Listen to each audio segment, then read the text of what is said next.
Good to go? Yep. Thank you. And with Patricia joining us, we now have a quorum. So let me call the roll. Tom is not here. Patricia? Yes, I'm here, Patricia. Tita? Tita Sabram here. Leif? I don't see yet. Warren? Yes, I'm here. Julia? I don't see yet. Joan? Joan Ramsey, present. That's good. Mark?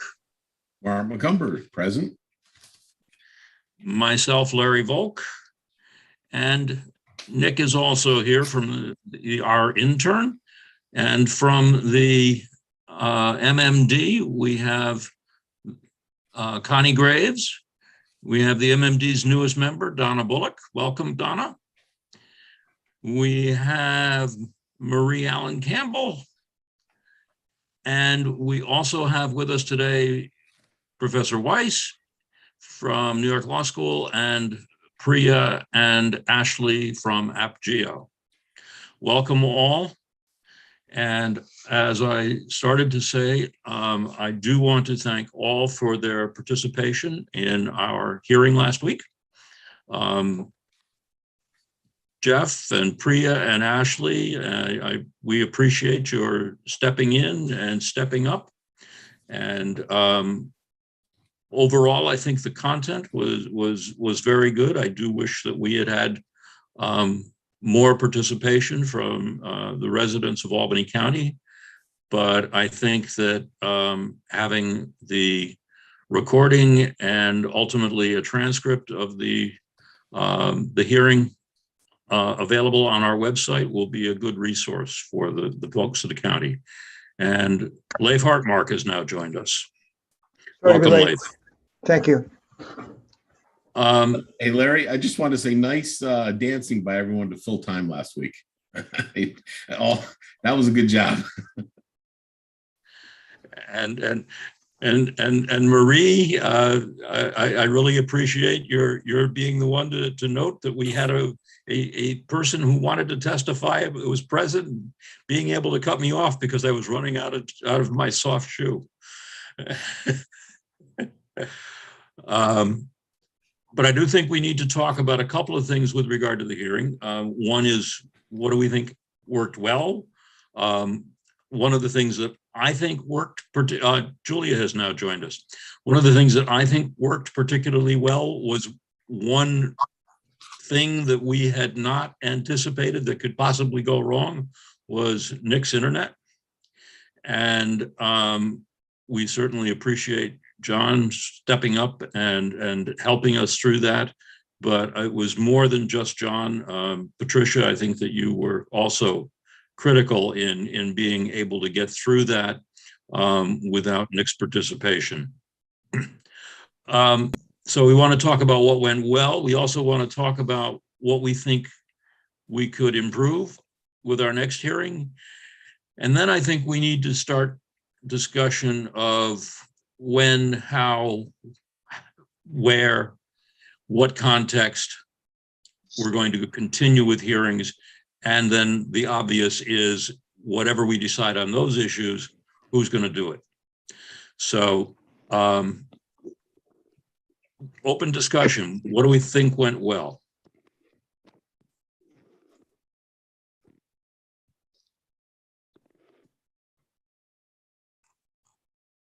I'll jump in. I think the Professor Weiss's part and Priya's part, along with Ashley, I think they were fantastic. They were good learning experience for the people that will maybe watch them later. You know, they can always point that we just didn't take hearings. We tried to educate the public on the process. So I think that's something that'll bode well for us going down into the future.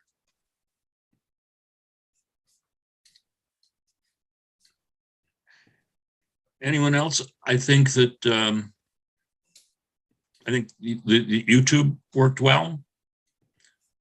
I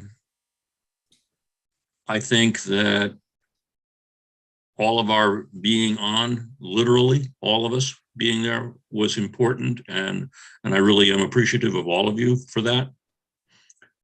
And certainly the one oral presentation and the two written presentations, I thought all made excellent points that we will need to keep in mind as we go forward.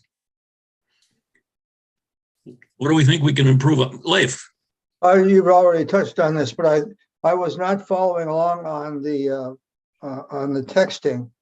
I didn't have my phone on, and afterward, when I opened my phone and saw 1,500 messages back and forth from the producers and collaborators, I was quite impressed, because from the public view or from the Zoom view, it was seamless. So I want to commend everybody for being able to jump in spontaneously and short notice and present what really did seem to be a nice, full, seamless presentation. Yeah, so to add on to that, maybe we should have a couple of backup time fillers in case we run into this issue again. I mean, hoping more people will show up to, testify and, show us their maps and maybe talk about that. So maybe we won't have that problem down the road, but I think everything went really great. And even the YouTube video looked awesome after you saw it. So after the fact, so. I think everything went well. It was an important first experience for us, and I think we'll only get better going forward. But I think it was a really great group effort, and even in terms of people jumping in to fill the time, so we didn't have any gaps. There were glitches, but I think it was a good first public hearing. And the lesson learned for me is that the time before the next date really has to be spent on promotion and to just ramp up those promotion efforts.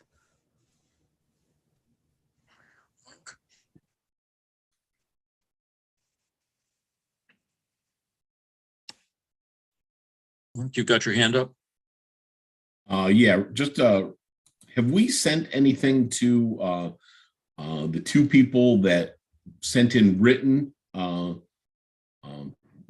dialogue or written explanations into the record? Have we sent anything to them? Because I didn't know what to expect from the hearing, what kind of feedback we would get. But those two, the one from Waterville and East Greenbush, they were fantastic. That made me focus. I had no idea Waterville was split three ways. Not East Greenbush, Slingerlands. Oh, Slingerlands. I mean, yeah, they don't want to be. It's town in New Scotland. Yeah. But those were unbelievably beneficial to me, as a starting point. So if we had that kind of input from each area, that would help make our job so much easier and make sure we're hitting the right points. So have we sent something to them telling them how beneficial that was? I have sent them thank you notes. Okay.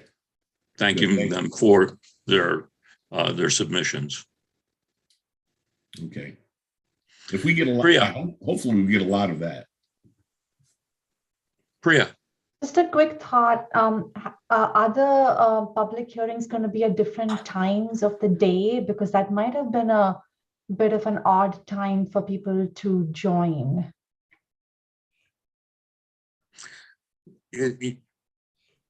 Suggestions are certainly welcome. Our thought in that was that it crossed the dinner hour and into the evening and gave people options. But you may very well be right that starting at 4 o'clock really doesn't make sense. Just to pile on to that, I mean, do you think we could consider maybe having one on a weekend, if that might work for some people who may not, some people, a lot of people don't get off work at 4 or even 5 or 6. So A suggestion? Yeah, I just wanted to say that, I like Priya's comment, Marie's comment as well about the publicizing, but again, if we don't know the root cause of why people didn't show up, is it because it was 4 o'clock and or lack of publicizing? Now, we know we had a lack of publicizing because we got behind, so that's clear. But again, there may be a lot of reasons why people didn't show up. And we know apathy in general is just something that we know, whether it's voter turnout, et cetera. So I'm not blaming any person, but we definitely do need to split. And here's where, and it's part of Larry's agenda item moving forward. But how much of the publicizing of the next public hearing is on the larger public hearing? Because that is not a part of, again, the public relations subcommittee, right? There's only a few people on the subcommittee, and that one small group of people does not have the firepower to get that done. Really, we need a lot of the commissioners jumping in and agreeing to take on tasks in order to get there. Jeff. Yeah, I'll just mention, I took a look at the state commission calendar. Nearly all of their meetings started at 4 o'clock, some of them at 2 o'clock or 3 o'clock. But their thinking, as I recall, and this happens frequently, is that if you start at 4 o'clock, you're going to get people who both can spend the time during the day, but also into the early evening. So you're getting two audiences there. And there's probably no one date, one size that fits all. And the state commission did hold 2 Sunday afternoon hearings at one point. So, there really almost isn't a best time of the day. If you hold one in the morning, you're going to get complaints that people who work during the day, or they'd rather do it at night. So 4 o'clock, really does bridge two different audiences, people available in the afternoon and people who can testify early in the night. You don't want to go past 8 or 9 o'clock unless you really have to, because of too many people signed up. Jeff, was there any significant difference between the weekday and the weekend, the numbers wise? The weekend hearings were wrap-ups via Zoom, and they got the hardcore to testify, 10 or 15 people, if I recall. I think that for the most part, their late afternoon sessions did work. I think the trick is better, outreach or publicity if that's possible.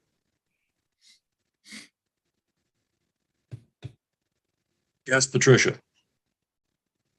I had a question in that actually the meeting was recorded not in a mode in which this was speaker mode, but was actually, with everybody's head showing.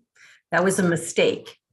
So I didn't know if that was something that we should definitely change, or people found it helpful or not helpful. Certainly in unfortunate situation with Marie, it was with her camera. I mean, it was probably helpful that it wasn't speaker mode, but that shouldn't happen. So I just wanted to see about improvement in terms of which way is preferred. Should we be definitely doing speaker mode, or do you think that gallery mode is, and if we did gallery mode, we might want to think about who's being shown versus not shown and so forth. I think speaker mode is standard, right? It's not necessarily standard, actually. I think that the county legislature does it in gallery mode. I think it's preference.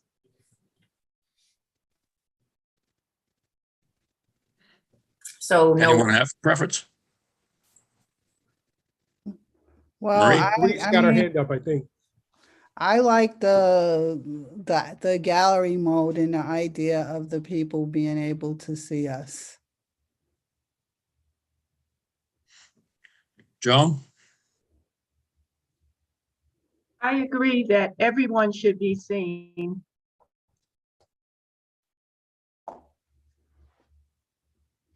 Yeah, just a technicality. I think it's just when the speaker's speaking, the gallery is there. No one, I don't think, is freezing the gallery. I think Patricia's question was just when someone's talking, does it stay on gallery versus when a presenter is presenting? Yeah, so everyone, yeah, no one's going to be cut off in terms of not being able to see people. It's just while they're talking. Right now, as you were speaking, your square lights up to let us know that you are speaking. So I think that for the most part, we know who the speaker is, even in a gallery mode. There, on my screen, there's a yellow highlighted around the square to show that. So that's why I would say leave it as that, because we can tell who the speaker is. Oh, yeah. Yeah, I mean, I hear what everyone's saying about gallery. I prefer speaker because, especially with closed captioning, I think it makes it a lot more clear for anybody who is using or depending on closed captioning to have it be speaker mode. And also, if you're using a mobile device, if it's on gallery mode, it becomes confusing about who is speaking. So my preference would be to use speaker mode, but. Thank you. Leif, I wonder if we can do both. Obviously, when we introduce and begin the hearings, we should be in gallery mode and everyone can be recognized when they're introduced. And then, but when we go to speakers, as Julia said, I think I would prefer speaker mode. And then maybe even cutting back into gallery mode in between speakers so that you get a sense that the commission is there, they're present, they're paying attention. But that would only take a snapshot before you go back to the speaker again. Yeah, that would just take, actually, I think we could do it. I've never done it, but that just takes a technical change, somebody watching and making the change. Just a suggestion. Isn't that a viewer preference? Because I can switch from gallery to speaker. Yeah, and the reason, Mark, that it came in gallery is because whoever is doing the, whoever's the host of the meeting, it's their settings that end up getting streamed and recorded, and I have mine always in gallery mode. Okay, so whoever is controlling the meeting, like yes. I kind of like Leif's idea where he goes, you know, when Larry is calling roll, they see everyone's there. And then the person, whoever's controlling the meeting, could switch to speaker mode when we actually get into, eventually we're going to have to answer questions. And I think that's when maybe we should be in, you know, when the speaker is answering a question from somebody, his or her picture is, you know, on the screen. So yeah, we can try switching modes. We can do it in any of our meetings and see how it gets recorded and streamed. It probably does sound like it's the best of both worlds. I never thought of that. Mm-hmm. I also, in promotion, I think we should engage the local municipalities, the local governments, in having them get the word out, as well as our state representatives. They often, both of them often have newsletters or updates. And at some point, I mean, I think when we were really discussing the legislation before it passed, a lot of the number of public hearings was because it was thought that they needed to be held in different locales in the county. So the hill towns versus, you know, out in Colony versus in the city of Albany or whatever. So not that I think that ended up getting written in, but I think that using the people who normally are engaged in government, particularly because the people who are most going to provide input are those who are already civically engaged. And so if we have a contact list for all the municipalities and ask them to, you know, publicize it, as well as, again, you know, our state representatives, then I think it might help, because that's where people are focused if they're interested in government. I think excellent also, idea. Thank you. I just wanted to just say thank you. I was taking notes. Appreciate it. I think also there's that publication that we all probably get in the mail that we sometimes probably wish wouldn't come. That's Local First, that Local First newspaper that comes with the supermarket advertisements that gets a pretty broad distribution, and I think that that should also be considered. Also, there's neighborhood associations across Albany County that will also be a good conduit for sharing information about the public meetings and hearings. Yeah, I agree, Marie. I shared what the league had in terms of press, but not what I would call our partnership list. And I know, for instance, that Joan had said she had organizations and we just never got it together to make a combined, I'll call it community organizations list. And I think we can really ramp that up big time. Yeah, and I think the other thing that I would say is that, you know, I think the promotion really is a all hands on deck activity, because everybody has like contacts, everybody has some affiliations with some organizations. Everybody knows places where there's community bulletin boards. So I really think it's all hands on deck in terms of getting the word out. And of course, the earlier that starts, the better. Something you wanted to say, Joan? Yes, the list that I had received the posting that was posted in the Times Union, but I'd like to suggest that we not use newspapers at all. Only because I believe that if we go directly to the community organizations or to the legislative people, or state people, or local people, and each one of us, all 9 of us do that, I think that's going to be a lot better than what we have done, and more cost effective than what we have been doing. I don't think the Times Union, the double made any difference at all. I asked a lot of people, did they see it? And they said, I had no idea it was there until you told me. And then I went to look for it. And so I think we can do more by direct contacts with the churches and those things. But that list was shared and the posting was sent out to people, but I think we have to do it a little differently. And I don't think the method we used was sufficient. Patricia? I do think that if we had a snappy flyer and it turned out that we did not know that actually Nicole Chambers had put together one, and it got actually posted on the county legislature's Facebook account, I think. But the ability to have something succinct and eye-catching would really be helpful. So that's something that I think is important in really garnering the community organizations. I do think we should go out to the newspapers though, because one of the things that we didn't talk about, and I never got a chance to see because I'm not a subscriber, is we got press coverage.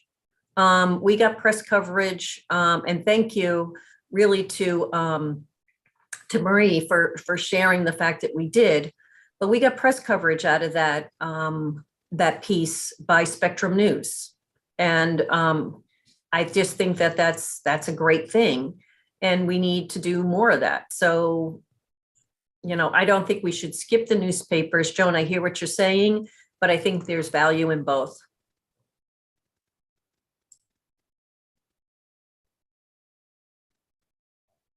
Anything else that we need to talk about at this time? I mean, clearly we need to talk about when we're going to have other hearings so that we can make sure that we have adequate resources and time to publicize them as we think they ought to be. But yes, Patricia?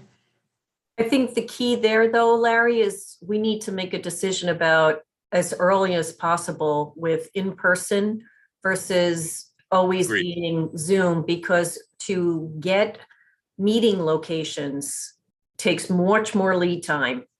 And that's key. So I think we have to kind of make that decision. I think that is all a part of making the decision of when, where, and how. if it's all right, I'd like to take this discussion and that next discussion on the next public hearings and put it on the side for a moment and talk about maptitude. We have Priya and Ashley here. AppGeo had sent around the draft user guide and a link to more. And I know I saw that Julia had gotten into it and played with it a bit. I have a little bit. I don't know if anyone else has. If there are any comments, thoughts. I thought that the user guide was very direct, and I appreciate that. I agree. I mean, I did, as you said, had time to play around with it. It's actually was a lot more straightforward than I had been concerned about. So I thought the user guide was great. I thought playing around with the maps was very straightforward and user friendly. And now it's just a matter of getting public people engaged in it, I think. I have a question, Larry. Joan. Is the map that the young man presented at the public hearing in the system where we can see that and start at that place? Personally, individually start from what was sent and submitted that day? Don't know if it's been uploaded into Maptitude. Priya? No, it hasn't. So in fact, Patricia, I meant to ask you to use the, our new setup, the SharePoint setup to put it up there so that, we could also test that out. So, create a folder for what, submissions that the commission gets so that we can then bring it into Maptitude as well. Yeah, Priya, so we set that up last Thursday and put the two actual, I think you guys said you saw it okay. And we put the two maps that were submitted in there on Thursday as well. So sorry that we didn't, we just assumed when you had it that you were looking and seeing the two that were submitted. I wonder if there's a way, Nick, do you know if there's a way to set up notifications? Yeah, we could set up, I believe we can, Nick. Yeah, I think there's a way too. Yeah, because we should also set it for when you download and put in the PDF. So I want to note though that what those two submissions were mapping that was done in Dave's redistricting. So yes, so just so everybody understood, all we did was to put the link to those people's maps into separate Word documents so that you just can go in and click on it and bring up the map in Dave's redistricting. But so yeah, they're in there as Word documents, each one containing a link. Okay. So I wonder if we can actually, do you know if we can get into Dave's and just download a shape file to bring it into Maptitude? I don't know. It's been a while since I looked at Dave's, but I think so. Yeah, I think so too. Okay. I have a login at Dave's that I haven't used since last summer, maybe, but I thought you could. Yeah, I believe so. I'm pretty sure too from using it in previous times. Was it Joan who suggested? I think it completely makes sense to bring what he has put together as one starting point. So we'll do that. Yeah, there were two maps submitted, by the way. There was both Lars Dahl as well as the gentleman from New Scotland. Both did a Dave's redistricting map. Okay, excellent. Yeah, and we didn't really talk about, when we talked about the public hearing, the input we got. And I think that's important because there were a couple of, I guess, surprises a little bit. One was the potential for an additional MMD district, which was like an eye opener a bit. And the second was the feedback about what was felt about lack of transparency on our part a bit. And I think that's something, knowing that that's a key piece for us that we have to really work on. And then, of course, as someone else mentioned, they weren't aware that Waterville is split in 3. I know as a person who lives in Cohoes, I'm split. I am right on the edge of 3 different. If I lived across the street, it would be another legislator. If I lived across the block, I would have a 3rd legislator. So that kind of stuff happens a lot. Warren? Yeah, I would say the transparency piece, and thanks for that nice summary there, Patricia, is a lot tied to the delay in the website. And that's not your fault, of course, because a lot of the things he mentioned, like posting agendas or minutes and all that other stuff, will be rectified. But the transparency is we haven't necessarily told them that. So maybe another update.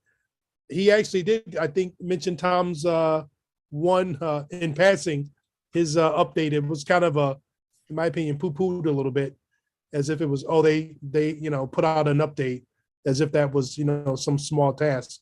But maybe that's what we need to do, like sooner rather than later. But he also mentioned the lack of any timeline being shown, which I don't think is a website piece. I think it's really, we need to. Haven't made any decisions. Right. But I agree with you, Warren, and there's a lot of work to be done on the website that I need help with, guys. I need help with a lot of stuff. Joan? I agree with the young man about the transparency, and I would like to suggest that this commission get a transcriber for the minutes of this meeting. I would also suggest that we get additional interns to help with all of the things that are needed at this time. And I know it's easier said than done, but I think it would be well worth it, because the transparency, we had a transcriber for the public hearing, but we don't have any for our Zoom meeting. And I think that would be helpful and beneficial. I just want to comment on that really quickly. I'm sorry to cut in. I don't think it's really intern work. The work that needs to get done is really stuff that I can't spend the time training an intern how to do. It's stuff that really, we need somebody who can hit the ground running. And that's what I think is needed more. Just my opinion as a person who's done a lot of the work around this. Julia? Transcriber. I just wanted to agree with Patricia. I know that she's taken the lion's share of this, but I agree that as great as Nick has been, and he is invaluable at this point, I do not think the stuff that we're talking about now is really things that would be something we could easily bring an intern on to do. I think that we are going to each have to take on more effort individually. And, I know for my part, I would be happy to help with things that don't require a lot of typing right now. So whatever that may be, but in some ways I have more time, though less dexterity. So maybe I can problem solve with Patricia a little bit more about how I can be more helpful. But I just wanted to kind of second what she's saying. Brian?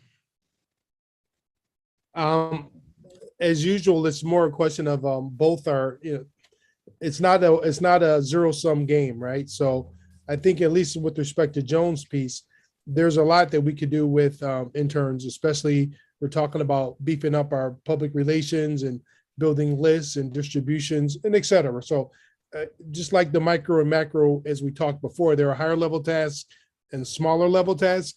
And I don't think we can presume we have enough interns at the ready, willing there if and when we need them. We don't know the vagaries of school, tests and different things come up, or somebody gets sick or computer goes down. So having those troops available on that side, and also, as you both just said, more of us commissioners and MMD members actually stepping up to help with more of the professional tasks. We're there now. We're as someone said earlier, when the heavy lifting, well, the heavy lifting's here. Jeff? Yeah, I am assuming that if you had a new intern or two walk in tomorrow and you assign them to call elected officials and work with community outreach, groups, and just do outreach, just to let people know that this commission exists, what its mandate is, what the schedule is. That alone should be a major step to get the word out.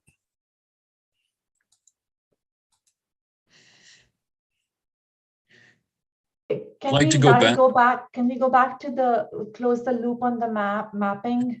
That's where I was going. Thank you. I know that you guys have to make decisions on timelines and whatnot, but the idea was to present the user guide to you. And I mean, I don't know if any others other than Julia and you have looked at it, but it would be good if we could finalize it. If there are any comments, if there aren't, we can finalize it and then, publish that, like put that link out there, because I think you need to move on that as well.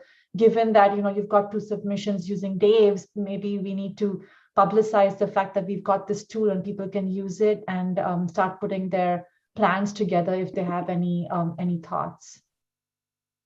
So I would definitely put forth a motion to get that out there, unless people have concerns. I took a quick look at the user guide, and I didn't go through it in detail because I wanted to log in while I did it, and I didn't get a chance, and it looked pretty straightforward to me. But I wanted to make sure everyone knew that the upcoming website work is to basically put it out there with the link, along with other ways to do submissions. So I'm trying to move forward on that. But I think that if we publicize, that's another thing. And that goes back to PR. Yes. I also think that the instructions running down the right-hand side of the map is very helpful. It leads you through, similar to the user guide is more in depth, but the advantage of having that right-hand column is it's right there as you're trying to do something. Yeah, exactly. Warren? Yes, very helpful for sure.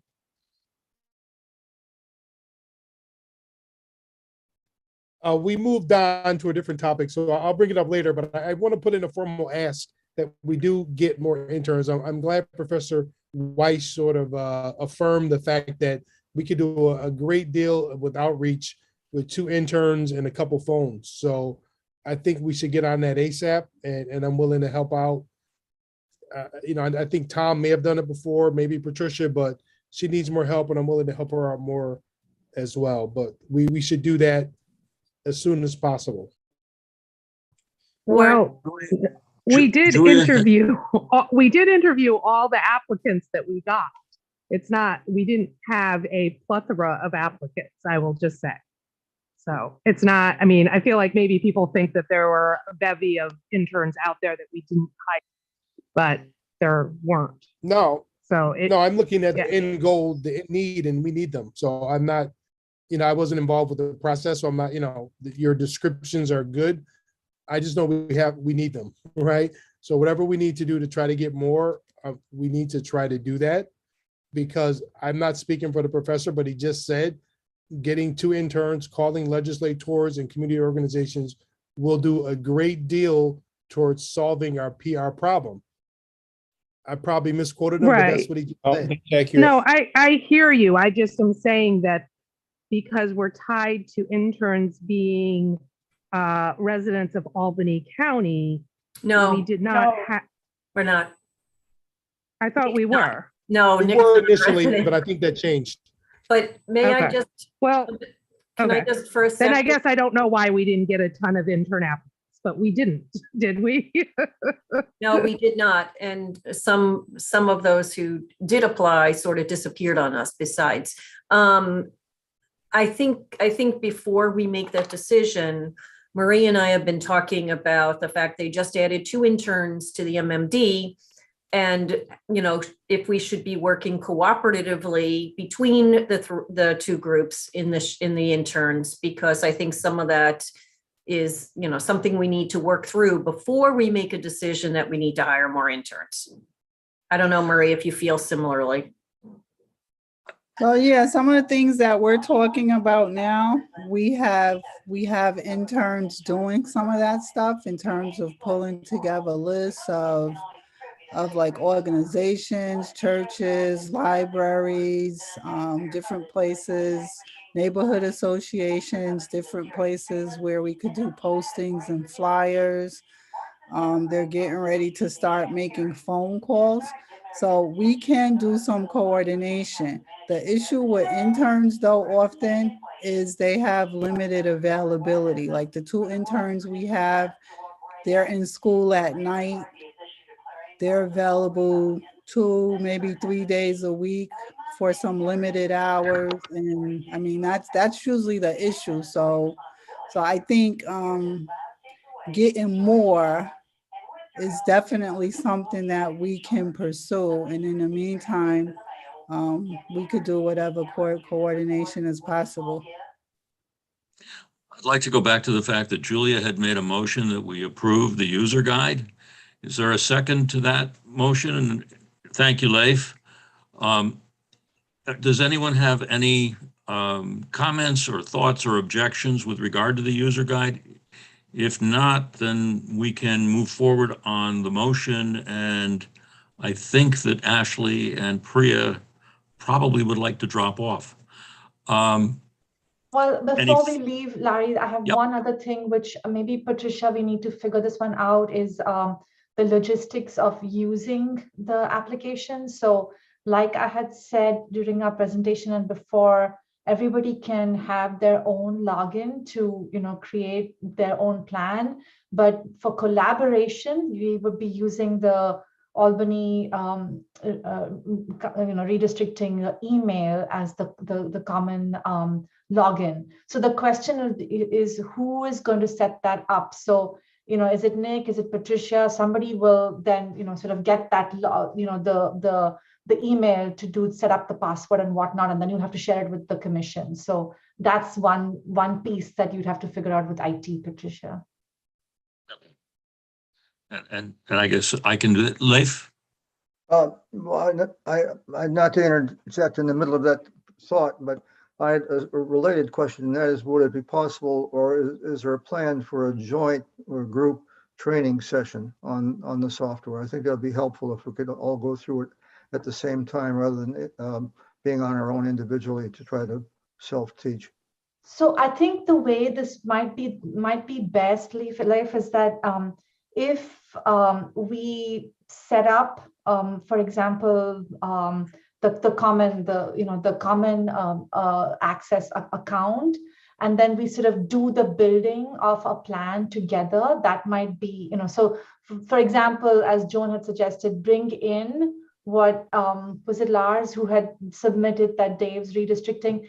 We bring that plan in, and then at the next meeting or whenever we meet next, we do that, like we work with that together as a group. And this is what Professor Weiss had said too, is that the idea is that the commission should work on it collaboratively. So we could do that, and that could be the training session essentially, where you are, we're sort of like, Ashley would be moving the things around, so you would see how it's done, and that way we'd actually be building a plan as well. That would be very helpful. In terms of methodology, and I'm certainly not an expert on this, I defer to both you and Professor Weiss. Would it also be more efficient, if you will, to break up into subgroups and work in parallel, maybe focusing on different aspects of the map or different parts of the county or different issues, rather than all 9 of us trying to give input at the same time? And also remembering that we have the MMD that is going to be focusing on several districts in the city of Albany. Yeah, that kind of approach could work, and there's nothing wrong with it at all. Just a suggestion. We may try different methodologies. Yeah, It's I'm hard completely to be up to heard you when and there's Larry. 9 If you want people to coordinate that with IT, maybe we have multiple. I don't think we need coordination with IT at all. Okay, sorry, I wasn't sure who just set that is, email up. and maybe Larry as chair, you set up the redistricting commission's login. Yep. It's the login, it's just an email address. Correct. with And the then maybe password. you can text everybody the access, because I'm not sure you want it recorded here. Right. I think that's right. Good. Okay. Okay, So I there's think a that's motion good on, then. There's a motion that I say aye to. I think we need to get that completed before moving on. thank you, Joan. And all in favor, in addition to Joan, please raise your hand in your window. Aye. Same hand. Aye. And the motion passes.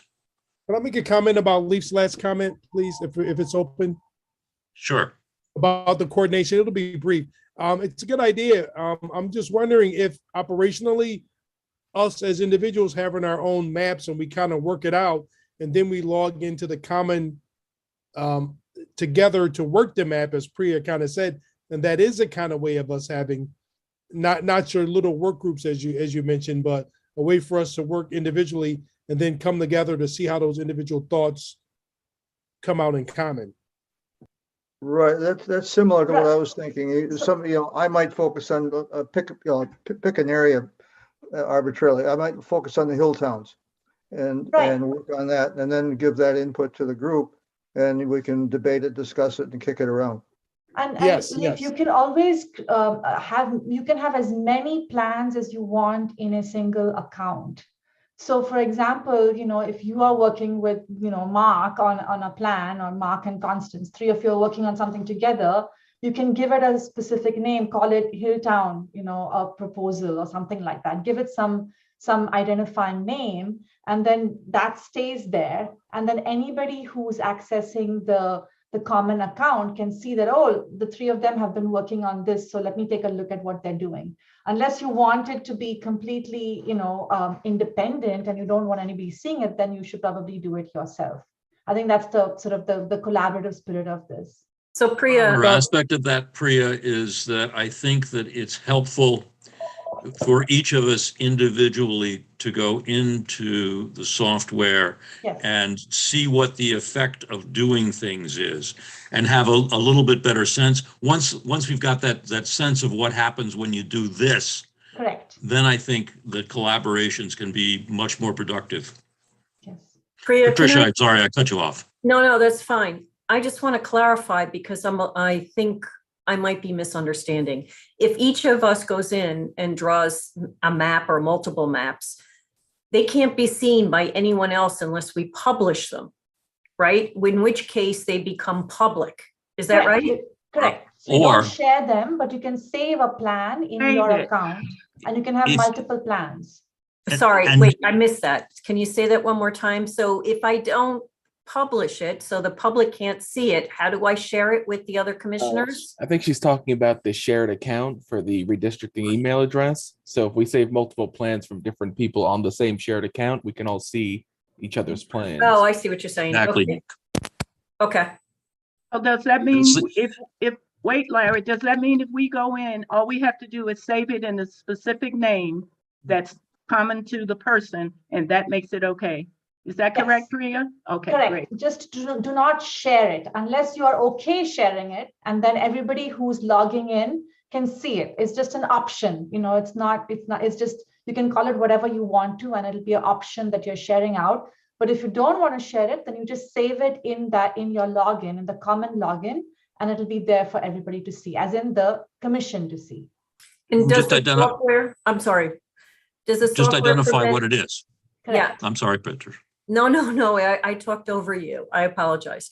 Is the software allow only one login at a time? So if I log in under the common and so does Larry at the same time, is one of us going to get kicked out? That is a good question. Ashley, do you know the answer to that?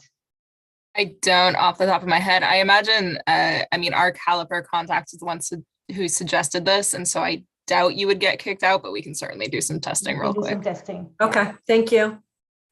Mark had a comment too, yeah. Yeah, I just, Patricia's last question cleared up a little bit. So let me just get this straight. I don't know if we're all straight. Each of us are going to have an individual account, which Larry said that is probably a good thing to go in there and practice with it, so you have a better understanding of the program. So when we do get collaboratively, I'm understanding what you're doing and what you're moving around. So we should go in individually and practice. And then the second one, I kind of wanted to pick up on what Leaf was going with. Say 3 of us get together and we're going to work on the northeast area of the county. We could get together in there in that shared one. I'm not sure if that was identified yet. The 3 of us could go in there and say, look, I thought I'd go here. I'd add this group. I'd take this group away.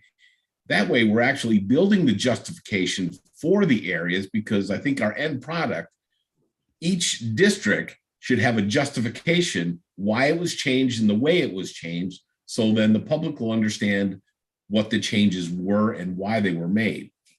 So I could go into an individual account practice, and then I guess maybe one of our meetings, we're all going to get together and work on, I guess we're going to work on the one that was submitted in Albany and work on that a little bit.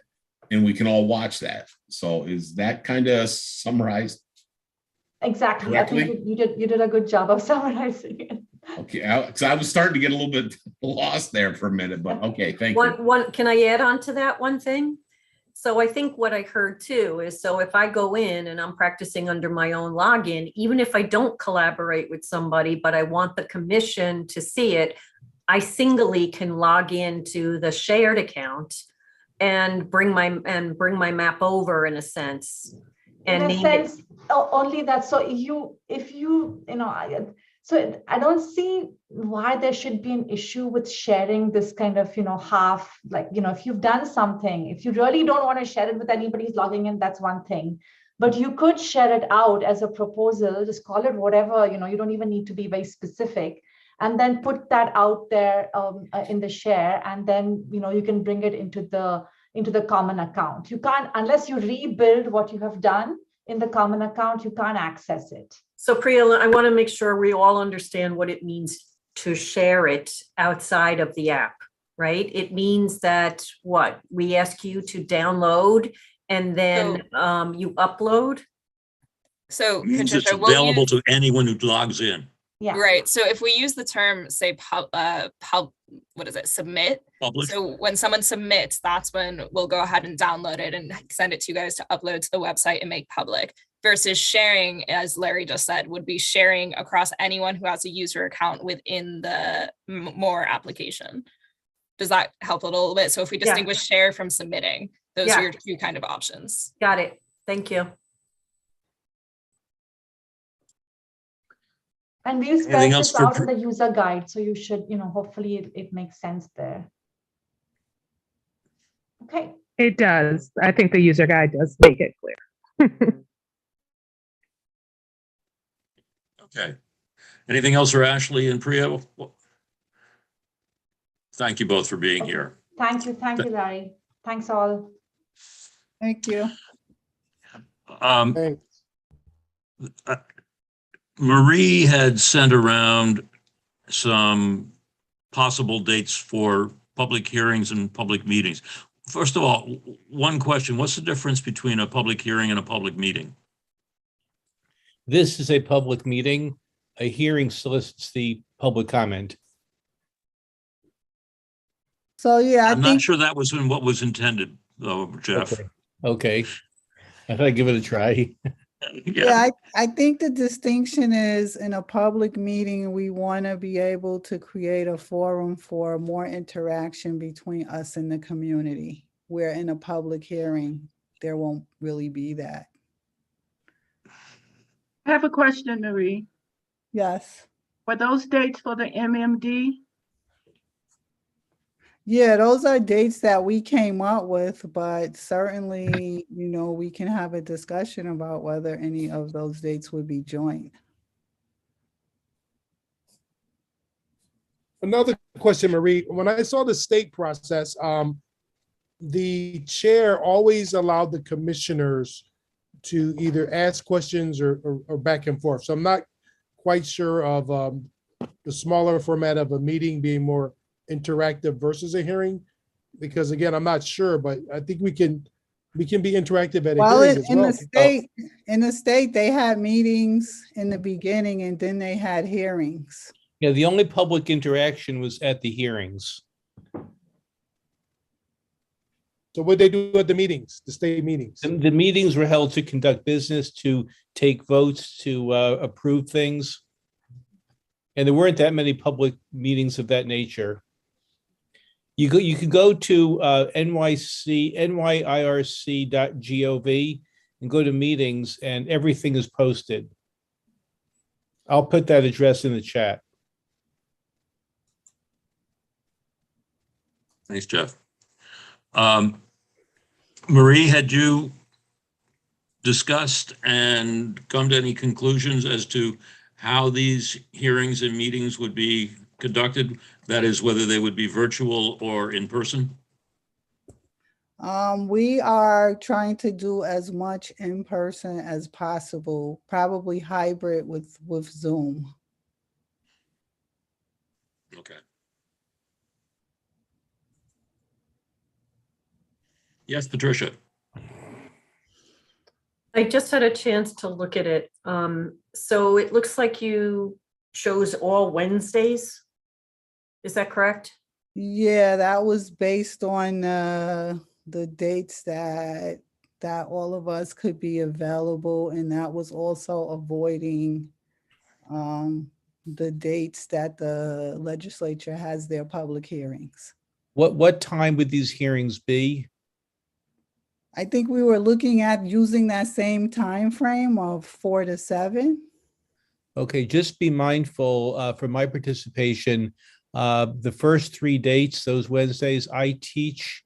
I'm available beginning May 4th anytime, but March 30th, April 13th, and April 20th are not good for me since I'm locked into teaching those days.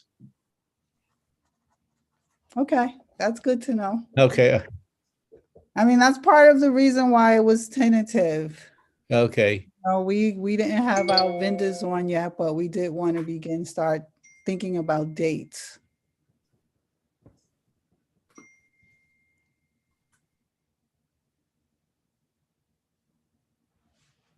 And You had also indicated, Marie, that your current thinking is that you're going to do some adjustment to the March 30th in any event,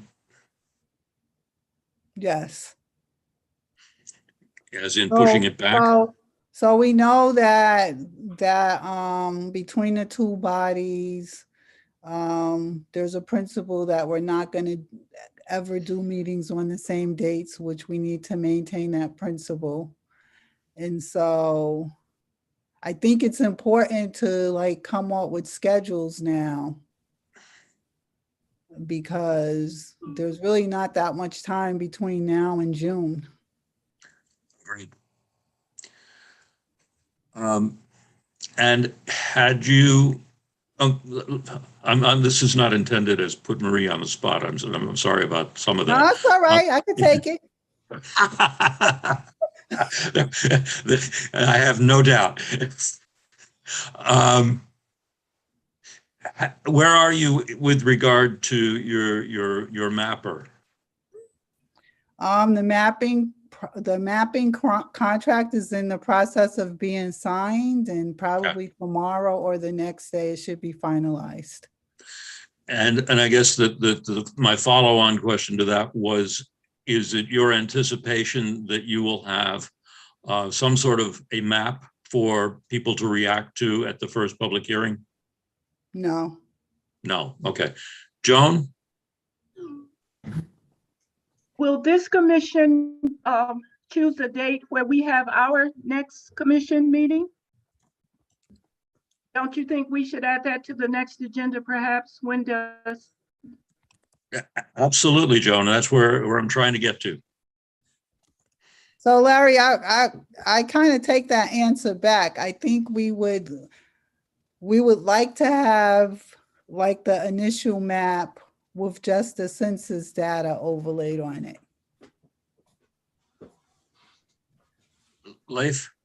This is just a suggestion and not necessarily a proposal, but I would think that the commission itself, the RCS, could defer any second or additional public hearings until we have a map to share.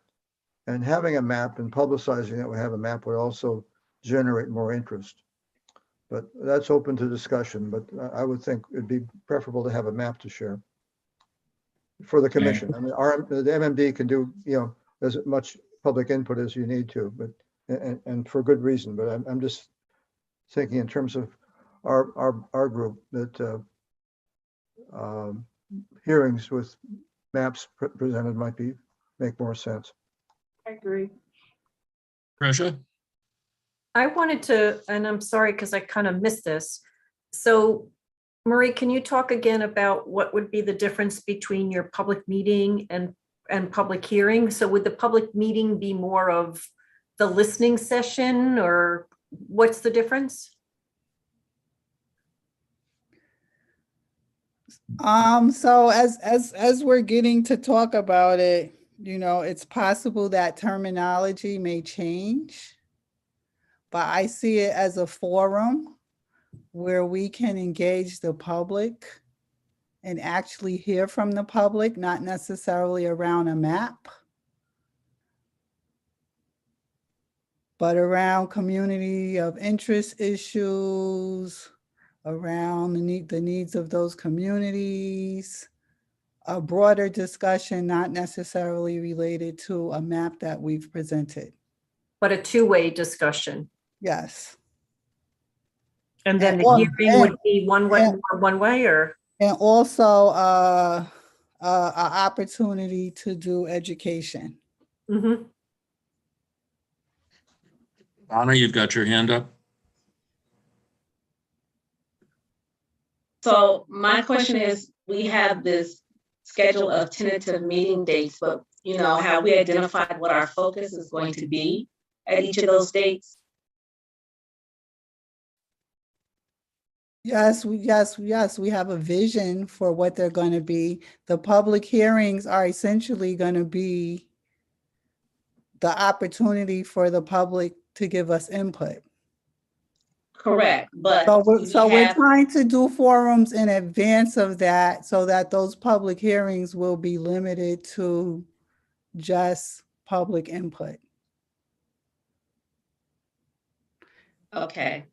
But when I say like an identified focus, like you were saying, that you didn't want to have a map until you just had an opportunity to sit and talk with the public and talk about community of interest and things like that. So to me, the focus would be to gather information from the community in terms of their feelings on community of interest and things of that sort.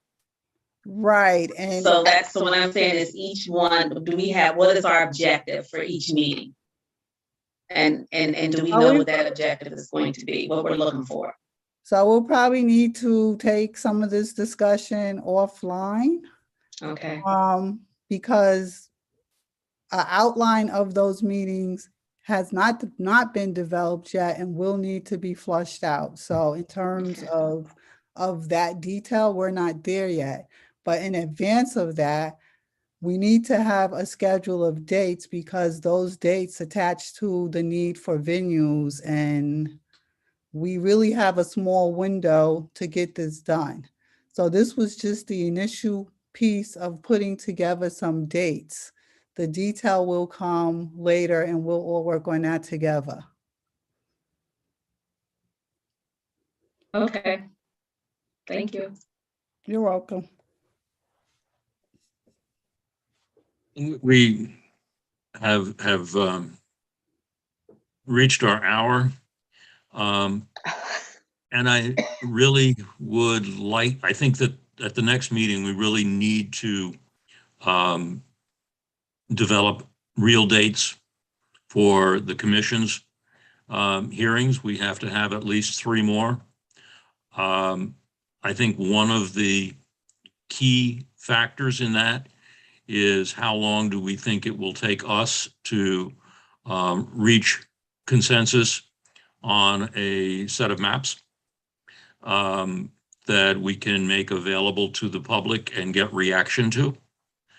And then once we have developed that, I think that probably we need a few weeks between hearings to take into account what we hear at those public hearings. And all of that, as Marie was indicating, needs to be completed early in June. So there is not a lot of excess time. I think that the other thing is that we're all going to have to take larger pieces of what needs to be done to actually make those hearings happen. We also need to consider whether the commission wants to have all of its hearings as virtual, or do we want to have one or more of them as an in-person hearing? I think that a good case can be made that at least one should be in person, but I think that that is something that all of us could have significant discussions about. But I would really like to have us in a position of being able to close down, at least preliminarily, a considerable amount of the conclusions of when we are going to actually hold those hearings, and who and how those hearings are going to be held, and then who and how of the commissioners is going to undertake to accomplish what needs to be accomplished to get there. Yes, Patricia? So Larry, I think one of the fundamentals for me is how many versions of maps are we going to put out? So with the state, they had a listening session, then they put out an initial set of maps, then in which they held public hearings, and then they put out a final set of maps. Do we think we're doing similarly, or we're going to keep doing iterations as we get public input? That's something that I think we need to think about and make a decision on. Yeah, please keep in mind that the state commission ended up imploding, that there was no real design to what they ended up doing at the end. I can't, personally, I can't think of a reason why we would not be striving towards a single set of maps all the way through. And this is a different kind of a commission, and I think you want to set a deadline for yourself, then with a little wiggle room at the end, just in case things don't get done on time, and then provide a window sufficient where you can put out, if this is what you want to do, put out a draft map and then hold hearings, I think, on the draft map. So space it, whether it's going to be 2 weeks or 3 weeks in between. But that's how I think you should look at it, is to see what your end deadline is, give yourself some time to get comment, and then some line drawing space between the release of the plan and the final plan. So, develop some milestones in between. Lauren? To Professor and Larry's point, do you think we should, at least in the initial draft, put out more than one map, just to at least show the public we're giving them some options and we're not kind of pigeonholing them into what we think? I don't think you have to decide that yet. See how the hearing and the inputs go. Also, take time to consider the input of the MMD subcommittee and how you want to merge that into the plan.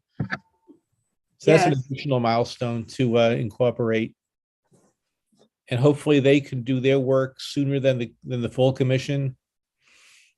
How about the expert? Speaking of which, the expert that we're going to need, that was part of your contract, right, Professor? Right, and we're in the process now of trying to set up a conversation between the expert, Dr. Handley, and some of the folks in county government who can provide the data. The data is there except to provide it in GIS electronic format. So I got to just piece the loose ends together. So we're almost there. It's just a matter of having her tell somebody at county GIS or Board of Elections, here's what I need in this kind of format. You've got the data put together. I can't read it yet. I need to have it electronic. Leif, you had your hand up? Yeah, I just wanted to follow up on what Professor White had suggested about a preliminary map and then public input followed by a final map. How does that comport with 3 hearings? That is, what would the objective be for the third? Well, hearing? you could do 2 hearings before you do the draft map and then 1 hearing afterwards. That would cover 3 hearings. But we're not limited to that number of Right. hearings. We So could that's add as a more. minimum, right, as a minimum, right. Well, you had the Right. first hearing, did it, doesn't that one count? Yes. So Well, if that's you right, we if did you're that. But doing there's it, a total of 4 required. right, so you would do 2 more hearings prior to the first map, you'd release the first map, and then you'd have a hearing on that map, incorporate whatever changes you want to make, and then release a final map. So the next 2 hearings would be largely listening sessions, getting input, Again, listening sessions, hopefully with more people, right, but without presenting a map. right. Okay. Joe? I think we have to have a map out there to draw any kind of interest. Earlier in the discussion, all the different people, all the different ways of getting the voice out or our message out and all that kind of stuff, that was good. All different tactics, that was good. But if there's not a map out there for somebody to get interested about, then we're going to have 2 or 3 people that are still working on their own maps. If we don't have a draft map out there, I don't think we're going to get any interest because Let me make they a don't have anything to look at. Yeah, let's do a suggestion. The map that Priya produced last week that shows the population, the malapportionment of the current districts, that could be posted to the website. And I could do an explanatory paragraph or a few sentences that explain if your district is above or below a certain point, changes need to be made. We need to hear from you as to where those changes will be made. That way, That's a good idea. I love that idea. I actually love that. That's great. Yeah, I call it the malapportionment chart or map, but it shows people where their communities are, and people who live in downtown Albany will see that if it's a clarion call that their districts need to change a lot because most of them are underpopulated. I think that would drive so much interest because somebody's going to look at the map and say, it's going to change. Oh my, all right, I got to make I got to get my opinion out there. So I think that's the way to go before our next one. That's perfect.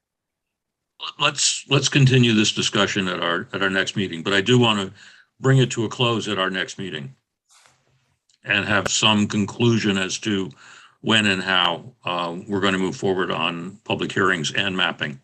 Larry, And I let me think- leave a question with Professor Weiss to think about for the next meeting. How does the MMD information get in before the 9-person commission get in? As you stated that it needed to be first or earlier than the other, and I think it does. But if you could just think about it, not today, but on Sunday.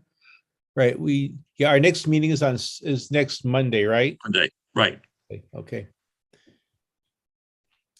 Yeah, the MMD needs to schedule some meetings earlier than later just to discuss these very same issues of scheduling and information and outreach. Okay. Is there any interest in adjourning?